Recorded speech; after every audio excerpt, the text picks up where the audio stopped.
Hi friends, welcome back to my YouTube channel. ಇನ್ನು subscribe ಮಾಡಿಲ್ಲ ಅಂದರೆ ಬೇಗ ಮಾಡ್ಕೊಳ್ಳಿ.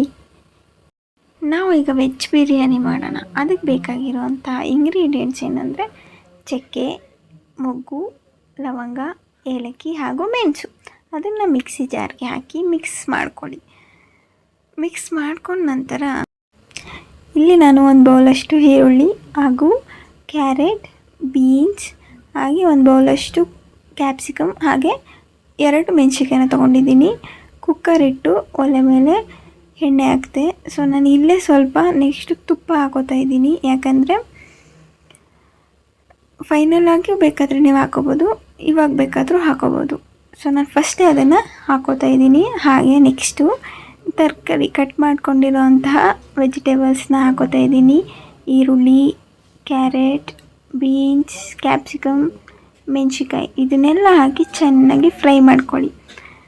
ಒಂದು 3 to 5 ಮಿನಿಟ್ಸ್ ಫ್ರೈ ಮಾಡ್ಕೊಳ್ಳಿ. ಫ್ರೈ ಮಾಡಿದ ತಕ್ಷಣ ನೆಕ್ಸ್ಟು ಟೊಮೆಟೊ ಹಾಕೋತಾ ಇದ್ದೀನಿ. ಟೊಮೆಟೊನು ಹಾಕಿ 2 ಮಿನಿಟ್ಸ್ ಫ್ರೈ ಮಾಡಿ ಮುಚ್ಚಿಡಿ.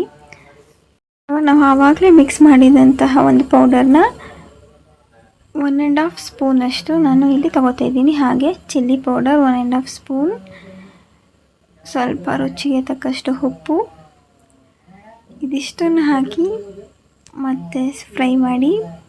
ತದನಂತರ 1.5 ಸ್ಪೂನಷ್ಟು ಮೊಸರನ್ನು ಹಾಕೋತಾ ಇದ್ದೀನಿ. 1.5 ಮೊಸರು ಹಾಗೆ ಕೊತ್ತಂಬರಿ ಸೊಪ್ಪು ಸ್ವಲ್ಪ ಹಾಕಿ ಚೆಂದ ಫ್ರೈ ಮಾಡಿ ನೆನೆಸಿಟ್ಟಿದ್ದಂತಹ ಬಾಸುಮತಿ ಅಕ್ಕಿ ಇಲ್ಲಿ ನಾನು ಒಂದು 5 ಮಿನಿಟ್ಸ್ ನೆನೆಸಿದ್ದೀನಿ ಅಷ್ಟೇ. ಅದನ್ನು ಸಹ ಈಗ ನಾನು ಹಾಕೋತಾ ಇದ್ದೀನಿ. ಹಾಗೆ ಶುಂಠಿ ಬೆಳ್ಳುಳ್ಳಿ ಪೇಸ್ಟ್ ಸಹ ಹಾಕ್ಕೊಂಡೆ. ಅಕ್ಕಿ ಅಷ್ಟನ್ನು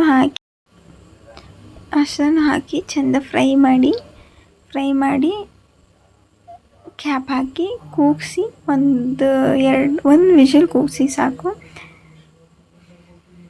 tasty veg biryani is ready. ಹಾಗೆ ಇದ್ರ ಜೊತೆಗೆ ನಾನು ಮೊಸರು ಬಜ್ಜಿನೂ ಸಹ ಮಾಡ್ಕೊಂಡಿದ್ದೀನಿ. ಇಷ್ಟು ಮಾಡಿ ನಿಮ್ಮ ಮನೆಯವರಿಗೆ ಸವಿಯಲು ಕೊಡಿ. Thank you for watching. ಇದೇ ಥರ ವೀಡಿಯೋಸ್ಗೆ ಸಬ್ಸ್ಕ್ರೈಬ್ ಮಾಡಲು ಮರಿಬೇಡಿ.